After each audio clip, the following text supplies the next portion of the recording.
Mumbai university से BA, दुनिया की टॉप यूनिवर्सिटीज में से एक कोलंबिया यूनिवर्सिटी से MA PhD, London school of economics LAC से बीएससी एमएससी और ग्रेज इन से बैरिस्टर इन लॉ। कौन हो सकता है इतना इंटेलिजेंट, इतना रिसोर्सफुल, इतना डायनामिक? यदि आपसे मैं पूछूंगा, कयास लगाने बोलूंगा और कोई जानकारी ना दूं तो शायद आप कहेंगे कोई बड़े बाप की औलाद होंगे, लेकिन नहीं दोस्तों, ये वो शख्स है जिसके जीवन में कोई सुविधाएं नहीं थी। और विश्वास रखिए, ये वीडियो पूरा यदि आपने देख लिया, इसके बाद या तो आप अपनी जिंदगी में बहाने मारना छोड़ देंगे और या तो मान लेना कि आप इतने नामुराद हो और आपकी चमड़ी इतनी मोटी है कि बड़ी से बड़ी घटना भी आपको हिला नहीं सकती। आज मैं गर्व से बात कर रहा हूं भारत के पहले law and justice minister, architect of Indian constitution Shri Baba Saheb Ambedkar की। और अंबेडकर साहब, मुझे अफसोस है कि आज तक मैंने आपके ऊपर केस स्टडी क्यों नहीं बनाई। इतने साल से मेरे YouTube चैनल पर लोग कमेंट कर रहे थे, पाटनी जी अंबेडकर जी को पढ़िए, अंबेडकर जी पर बनाइए। और आज मैं यकीन से कह सकता हूं कि अंबेडकर जी के बारे में बहुत सारे लोगों के मन में बहुत सारी भ्रांतियां हैं, लेकिन वो इतनी क्रांतिकारी शख्सियत थे कि जितना सम्मान महात्मा गांधी जी, नेहरू जी, सरदार वल्लभ भाई पटेल जी को मिलता है, उतना ही सम्मान अंबेडकर जी को मिलना चाहिए। उतनी ही बड़ी जगह करिकुलम से लेकर भारतीय मानस पर अंबेडकर जी के लिए होनी चाहिए। अंबेडकर जब बहुत छोटे थे, उस वक्त उनकी माता का देहांत हो गया। अपनी आंटी के पास रहकर वो बड़े हुए। वो जिस स्कूल में जाते थे, वो अपने भाई के साथ अपनी क्लास में सबसे पीछे बैठते थे, एक कोने में बोरी पर, और उन्हें अपनी बोरी, अपना गनी बैग स्कूल के बाद पीठ पर टांग कर ले जाना पड़ता था। जानते क्यों? क्योंकि वहां का चौकीदार, वहां का प्यून, वो भी उस गनी बैग को नहीं छूता था। कारण क्या था? कारण था अंबेडकर जी की जाति, जिसको उस समय अनटचेबल माना जाता था। छोटी छोटी चीजों से परेशान होने वाले लोग क्या जाने संघर्ष क्या होता है। उसी स्कूल में वो दिन भर प्यासे समय बिताते थे। क्यों? क्योंकि पानी का नल छूने की इजाजत नहीं थी। कारण, नल अपवित्र हो जाएगा। और कैसे पानी पीते थे? यूं झुककर अपने हाथ को ऐसे रखते थे और दूर से ऊपर से प्यून पानी डालता था। कहीं बर्तन छू गया तो बर्तन अपवित्र हो जाएगा। बचपन में एक बार बाबा साहेब इतने विचलित हो गए कि उन्होंने तय किया कि मैं बॉम्बे में जाकर किसी मिल में नौकरी करूंगा। और उनके साथ कई और लोग भी जा रहे थे, क्योंकि कई और लोग पहले से नौकरी करते थे। जाने आने के पैसे के लिए उन्होंने अपनी आंटी के पर्स से चोरी करने का निर्णय लिया। एक बार, दो बार, चार बार, पांच बार, आखिर कोशिशों के बाद उनका बटुआ हाथ में लग गया। और जब बटुआ हाथ में लगा तो क्या निकला? आधा आना। वो आधा आना टिकट के लिए भी पर्याप्त नहीं था। और अंबेडकर विचलित हो गए। उनको अपनी असली स्थिति पता चली और उस दिन अंबेडकर ने निर्णय लिया, सिर्फ पढ़कर ही इस देश को बदला जा सकता है, अपनी पारिवारिक स्थिति को बदला जा सकता है। और उस दिन उन्होंने निर्णय ले लिया कि अब भागना नहीं है, अब मजदूर नहीं बनना है। और सोचिए, उस दिन यदि वो मजदूर बन जाते तो देश का इतना अद्भुत असाधारण संविधान कौन लिखता? आपके भी जीवन में कई बार गलतियां हुई होंगी, लेकिन क्या आपने उन गलतियों को सुधार लिया? कई बार आप भी भीतर से विचलित हुए होंगे, लगा होगा सब कुछ छोड़ के भाग जाएं। लेकिन मुझे कभी कभी लगता है भगवान ये आपके टेस्ट लेता है और इन टेस्टों में जो पास होता है उनको बड़ी उपलब्धियों के लिए चुना जाता है, बड़ी उपलब्धियों के लिए। बहुत तेज बारिश हो रही थी, आंधी और तूफान चल रहा था। एक घर के दीवार पर अंबेडकर जी यूं टिक कर खड़े हुए हैं। घर की महिला ने देखा, बाहर आई, जोर से अंबेडकर जी को धक्का लगाया और अंबेडकर जी जाकर मिट्टी में गिर पड़े। मिट्टी में गिरे, सारी पुस्तकें धूल में, पानी में, मिट्टी में खत्म हो गई। कारण क्या था? वो महिला कहती है, मेरी दीवार से टिक कर खड़े हो, मेरा पूरा घर अपवित्र हो गया, पूरा घर अपवित्र हो गया। किसको संघर्ष कहते हैं?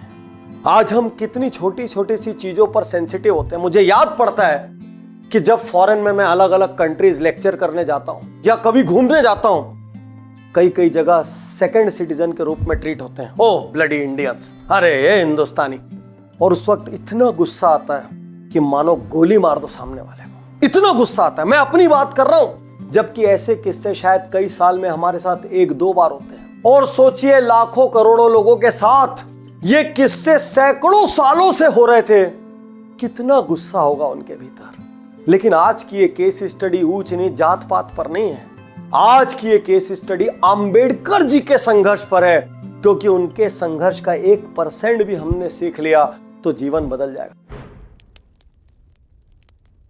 संस्कृत पढ़ना चाहते थे, स्कूल में संस्कृत लेने नहीं दिया गया, क्योंकि जिस महार कास्ट को बिलोंग करते थे उनको संस्कृत पढ़ने की इजाजत नहीं थी, उनको वेद पढ़ने की इजाजत नहीं थी। फॉरेनर्स को थी, दूसरे धर्म वालों को थी, वहां धर्म भ्रष्ट नहीं हो रहा था, लेकिन अंबेडकर जी को नहीं थी। अंबेडकर जी ने क्या किया, एक दिन उसी संस्कृत के महारथी बने, उन्हीं वेदों के ज्ञाता बने। दोस्तों, पूरा बचपन ऐसा बिताने के बाद इंसान को खत्म हो जाना चाहिए। हम कितनी छोटी छोटी चीज से ट्रबल होते हैं, हमारे माँ बाप हमारा साथ नहीं देते, हमारा गांव छोटा है, मौका नहीं मिला, मम्मी पापा इंटरफेयर करते हैं। कई लोग तो मुझे मोबाइल छोटा मिला, मुझे मोबाइल बड़ा मिला, मेरे पास ये मॉडल का लैपटॉप है, मेरे पास ये मॉडल की टू व्हीलर है। इतनी छोटी छोटी चीज में रोते हैं। अरे संघर्ष शब्द तो जानते भी नहीं हो क्या होता है। इतनी तकलीफों के बाद अच्छे अच्छे आदमी की हिम्मत टूट जाती और बड़े से बड़ा टैलेंट खत्म हो जाता। लेकिन भीमराव अंबेडकर जी अपनी कास्ट से कॉलेज एजुकेशन हासिल करने वाले इंडिया के पहले व्यक्ति बने, पहले। और दोस्तों 1913 में कितनी उम्र थी, महज 22 साल। कितनी स्कॉलरशिप मिली, सिर्फ 11.5 पाउंड। किससे मिली, बड़ौदा स्टेट असेंबली से, बड़ौदा के महाराजा से। और वो फॉरेन गए, अपनी डिग्री लेकर टॉप करके लौटे। और जब लौटे तो किंग ने क्या किया, उनको बड़ौदा स्टेट असेंबली का मेंबर बना दिया। और एक क्रांतिकारी बात आज आपको बताता हूं, चूंकि लोगों के मन में बहुत सारी उथल पुथल थी, हम इनके साथ नहीं बैठेंगे, ये हल्की जात है, ये अनटचेबल है। उन्होंने क्या नियम लगाया, उन्होंने नियम लगाया, जो लोग भी शेड्यूल्ड कम्युनिटीज के साथ बैठने को तैयार होंगे वही लोग चुनाव लड़ पाएंगे। धन्य ऐसे राजा, सलाम करता हूं ऐसे राजा को, जो उस वक्त भी इतनी प्रोग्रेसिव सोच रखते थे। तो क्या इतनी सारी डिग्री लेने से जिंदगी आसान हो गई? कायदे से तो हो जानी चाहिए। दोस्तों, इतनी सारी डिग्रियां होने के बावजूद इतने विद्वान शख्स को एक पारसी सराय में जात बदल कर रहना पड़ा। कारण, एक भी होटल ने, एक भी सराय ने, एक भी लॉज ने रुकने की जगह नहीं दी, कोई अपने घर में ठहराने को तैयार नहीं था। बहुत मुश्किल से एक कमरा मिला, और कमरा भी कितना खूबसूरत, टूटी बेंच, टूटी कुर्सियां, चारों ओर जाले, कीड़े फटे गद्दे, यहां तक कि लाइट भी नहीं थी। अरे वो तो छोड़ो, तेल वाला लैंप भी नहीं था। लेकिन उस वक्त उनको लगा वही जन्नत है। और उन्होंने क्या कहा, at that time I prized my shelter more than my life. क्या जानते आप संघर्ष को?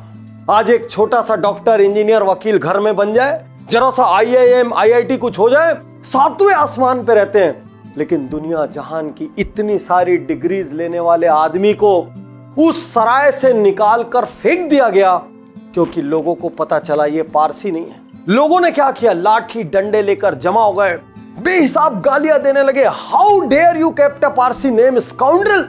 जितनी गाली दे सकी उतनी दी, और शाम तक की वार्निंग मिली, शाम तक बाहर चले जाना। और शाम के बाद क्या हुआ, उस मौसम में उनको बाहर निकल के पास में कमाठी बाग में जाकर रहना पड़ा। क्या जानते आप संघर्ष को? और क्या कहते हैं अंबेडकर, मैं 5 साल जब अमेरिका में रहा, यूरोप में रहा, मैं भूल गया अनटचेबल क्या होता है, अछूत क्या होते हैं, मैं सब भूल गया, ऊंच नीच भूल गया।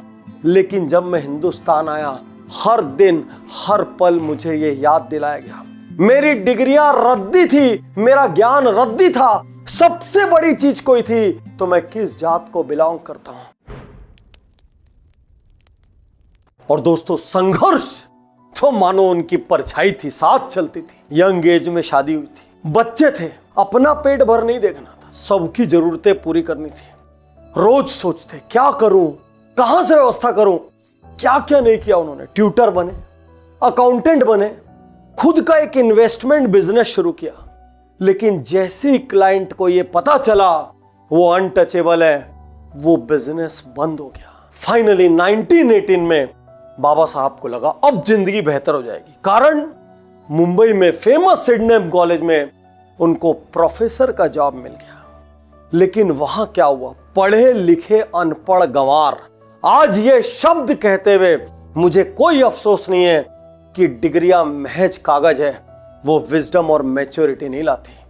वहां के पढ़े लिखे अनपढ़ गंवार कुछ प्रोफेसर्स ने उनके साथ पानी का जग शेयर करने को मना कर दिया, कॉमन वाटर सोर्स शेयर करने को मना कर दिया। और दोस्तों यहां अंबेडकर के भीतर लावा फट पड़ा और फाइनली उन्होंने लीगल प्रोफेशन अपनाया। दोस्तों जो महत्व महात्मा गांधी के जीवन में दांडी यात्रा का है, वही महत्व बाबा साहेब के जीवन में महाड़ सत्याग्रह का है। आइए घटना को जरा गहराई से समझते हैं। 1923 में बॉम्बे लेजिस्लेटिव काउंसिल ने एक प्रस्ताव पारित किया। प्रस्ताव क्या था कि कोई भी अनटचेबल या कोई भी व्यक्ति किसी भी पब्लिक फंडेड वाटर बॉडी से पानी पी सकता है, वो कोई कुआं हो, वो कोई नल हो, चाहे कोई भी व्यवस्था हो।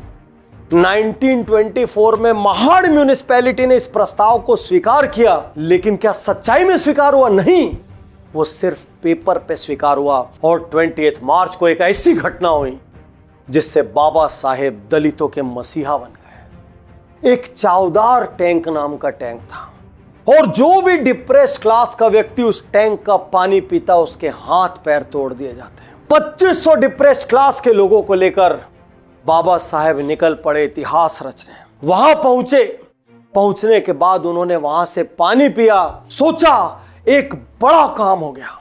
लेकिन जब यह बात अपर क्लास को पता चली, हाहाकार मच गया। 2 घंटे के भीतर पंडाल में सैकड़ों लोग थे, बेदम पीटा गया, हाथ पैर तोड़ दिए गए। और इसके बाद क्या किया गया? उस टैंक के शुद्धिकरण के लिए सामने बैठकर हवन किया गया। मानो पता नहीं उस टैंक को किसने हाथ लगा दिया। इतना डिस्गस्टिंग, इतना खराब इंसिडेंस था ये बाबा साहेब के लिए कि उस दिन उन्होंने इस पूरी व्यवस्था को बदलने का निर्णय ले लिया।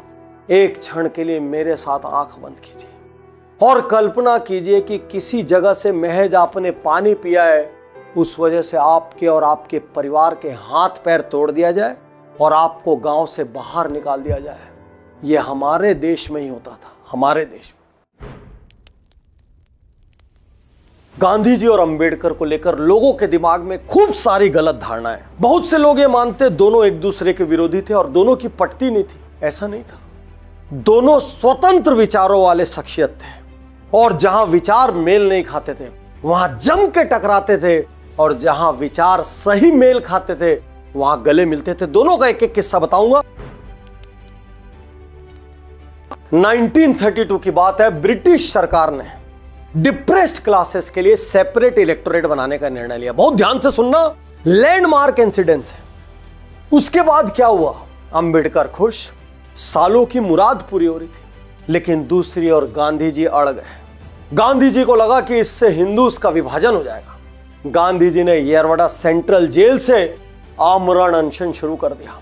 अंबेडकर के ऊपर दबाव बढ़ने लगा। जैसे जैसे दिन बढ़ते वैसे वैसे दबाव बढ़ता। बहुत दबाव के बाद एक दिन अंबेडकर जी गांधी जी से मिलने पहुंचे। जब दोनों की बात शुरू हुई तो क्या कहते हैं बाबा साहेब? वो कहते हैं कांग्रेस का सदस्य बनने के लिए खादी पहनना जरूरी नहीं होना चाहिए, इसकी जगह यह जरूरी होना चाहिए कि छुआछूत न मानने वाला इंसान ही सदस्य बन सकता है। बाबा साहेब गांधी जी से वो विवादास्पद डायलॉग कहते हैं जिसको लोग गलत गलत तरीके से इंटरप्रेट करते हैं। वो कहते हैं, गांधी जी मेरी कोई मातृभूमि नहीं। गांधी जी जवाब देते हैं, डॉक्टर अंबेडकर ये पूरा देश आपकी मातृभूमि है। वो कहते हैं, मैं इस देश को अपनी मातृभूमि कैसे बोलूं जहां पर हर दिन हर पल हमारे साथ कुत्ते बिल्लियों जैसा सलूक होता है। और दोस्तों अंबेडकर जी को झुकना पड़ा। क्यों? गांधी जी सत्याग्रह रोकने को तैयार नहीं थे, आमरण अनशन रोकने को तैयार नहीं थे। वो इसलिए झुके क्योंकि यदि गांधी जी को कुछ हो जाता पूरे देश में हाहाकार मच जाते, दंगे हो जाते, और वो भी गांधी जी को खोना नहीं चाहते थे। आखिर ऐसी पर्सनैलिटी भी तो सदियों में पैदा होती है। और फाइनली दोनों के बीच समझौता हुआ और दोनों के समझौते में डबल से ज्यादा 147 सीट्स डिप्रेस्ड क्लास के लिए रिजर्व की गई। उस दिन एक इतिहास बना। इतिहास क्यों बना? डिप्रेस्ड क्लास एक बड़ी पॉलिटिकल फोर्स के रूप में उभरी। एक और इतिहास बना। कांग्रेस और सारे देश को दलितों के बारे में सोचना, उनको अपलिफ्ट करने के बारे में सोचना शुरू करना पड़ा। और सबसे बड़ी बात क्या थी? उस दिन अंबेडकर पूरे दलितों के, पूरे डिप्रेस्ड क्लास के अनडिस्प्यूटेड लीडर बन के उभर गए। जिनको भी लगता है कि महात्मा गांधी और बाबा साहेब विरोधी थे, एक बार यह किस्सा भी सुन लीजिए। दोस्तों, भारत के कॉन्स्टिट्यूशन बनाने की बारी आई। नेहरू जी और सरदार पटेल ने निर्णय लिया दुनिया के बड़े बड़े कॉन्स्टिट्यूशन एक्सपर्ट्स को बुलाया जाए। और एक दिन महात्मा गांधी जवाहरलाल नेहरू जी से और पटेल जी से कहते हैं, जब हमारे देश में इतना बड़ा लीगल एक्सपर्ट है, इतना विद्वान हमारे देश में है, तो अंबेडकर जी जैसे विद्वान के रहते हुए हमको बाहर से किसी को बुलाने की क्या जरूरत है? यदि अंबेडकर जी हमारे देश का कॉन्स्टिट्यूशन लिखेंगे, इससे गौरवशाली बात भारत के लिए दूसरी नहीं हो सकती।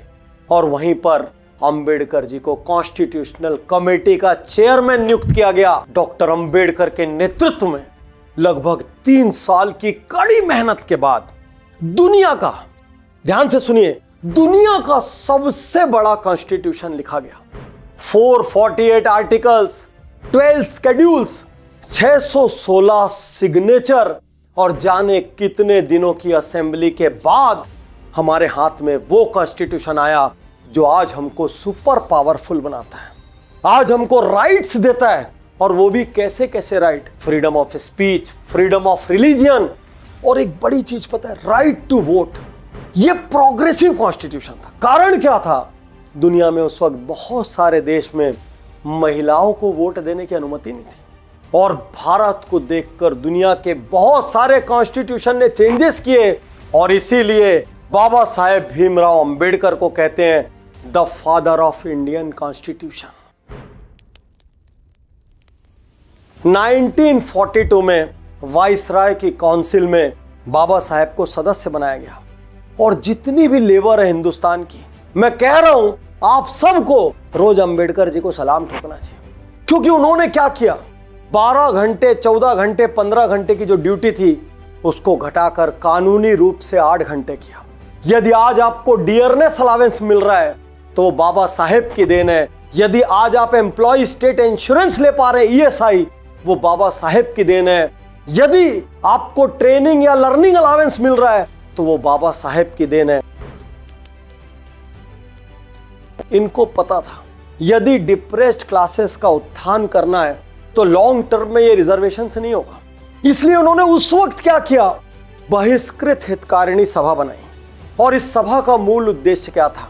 लोगों की पढ़ने में मदद करना, उनको पढ़ने के अवसर दिलाना, पढ़ने के लिए प्रोत्साहित करना, ताकि कल ये सब शिक्षित हो, अवेयर हो और अपनी जगह खुद बनाए। डिप्रेस्ड क्लास की आवाज दब न जाए, इसके लिए उन्होंने कोई हथियार का सहारा नहीं लिया। उन्होंने हथियार की जगह अखबार का सहारा लिया और एक के बाद एक कई अखबार और पीरियोडिकल निकाले। क्योंकि वो यहां पर वार करना चाहते थे और यहां पर वार करना चाहते थे, वो सोच को बदलना चाहते थे। क्या मैं डॉक्टर उज्जवल पाटनी रिजर्वेशन का पक्षधर हूं? यदि आप मुझे आज की डेट में पूछेंगे, मैं नहीं हूं। मैं ये चाहता हूं कोई भी कास्ट हो, कोई भी क्रीड हो, कोई भी रिलीजन हो, कोई भी भाषा हो, हर व्यक्ति को सरकार इतना पढ़ने का अधिकार दे, इतनी सुविधाएं दे, प्राइमरी में, मिडिल में, हाई में, कि कॉम्पिटिटिव एग्जाम्स में वो मेरिट के बदौलत जाएं और उसके बाद वो बड़े बड़े पदों तक पहुंचे, क्योंकि तब उनको अपने ऊपर भी गर्व होगा। लेकिन एक बड़ा सवाल यहां यह भी खड़ा होता है, क्या उस वक्त जरूरत थी? अब जब मैं ये केस स्टडी रिकॉर्ड कर रहा हूं और जब मैं घटनाओं को खुद पढ़ रहा हूं, उनको महसूस कर रहा हूं, उस पीड़ा को महसूस कर रहा हूं, मुझे लगता है हां, उस वक्त इसकी जरूरत थी। और आज आपसे भी कहना चाहता हूं, कल्पना करके देखिए, अपनी जाति से, अपने रंग से, अपनी भाषा से, अपनी बोली से बाहर आके कल्पना करके देखिए। क्योंकि बाबा साहेब कहते थे साउथ अफ्रीका में जो प्रॉब्लम निग्रोस के साथ थी वही प्रॉब्लम हिंदुस्तान में हमारे लोगों के साथ थी।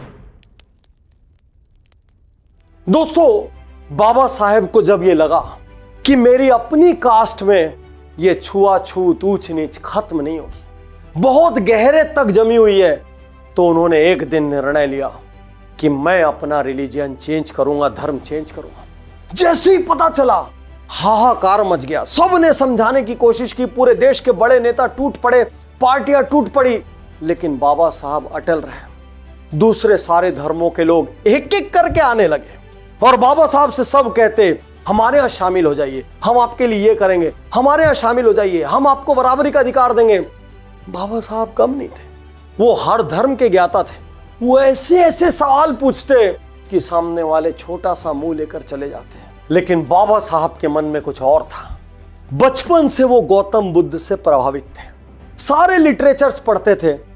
उनको ये यकीन था कि ये सबसे ज्यादा रीजनेबल रिलीजन है, जिसमें सबसे ज्यादा इक्वेलिटी और पीस है। और आखिर एक दिन उन्होंने बौद्ध धर्म अपनाने का निर्णय ले लिया। 14 अक्टूबर 1956 लाखों लोग पैदल, साइकिलों से, बैलगाड़ियों से, गाड़ियों से चलने लगे नागपुर की ओर और इतिहास रचा जा रहा था। लगभग 5 लाख लोगों ने बाबा साहब के नेतृत्व में एक साथ बौद्ध धर्म की दीक्षा ली। सारा संसार इस घटना का साक्षी बना, दिल थाम कर देखता रहा। उसके 6 हफ्तों बाद इस महान क्रांतिकारी की, इस महान विचारक की मृत्यु हो गई, निधन हो गया। लेकिन ऐसे लोग मरते कहां हैं? ऐसे लोग तो अमर हो जाते हैं। इनको कौन खत्म कर सकता है? इनकी सोच को कौन खत्म कर सकता है? और इसीलिए एक और थिंकर, वो भी अपनी जगह क्रांतिकारी थे, ओशो, वो क्या कहते हैं बाबा साहब के बारे में? 5000 सालों में, ध्यान से सुनना, 5000 सालों में बाबा साहब जितना इंटेलिजेंट व्यक्ति हिंदुस्तान में पैदा नहीं हुआ। ये ओशो की राय थी। दोस्तों, बाबा साहब की एक केस स्टडी देखने के बाद निश्चित रूप से मुझे यकीन है आपको अपने संघर्ष बौने लगने लगे होंगे। आपको लगा होगा कि मेरे जीवन में तो कोई तकलीफ ही नहीं है, और यदि इस केस स्टडी ने भी आपको प्रभावित नहीं किया तो प्लीज आपको कोई कुछ नहीं कर सकता।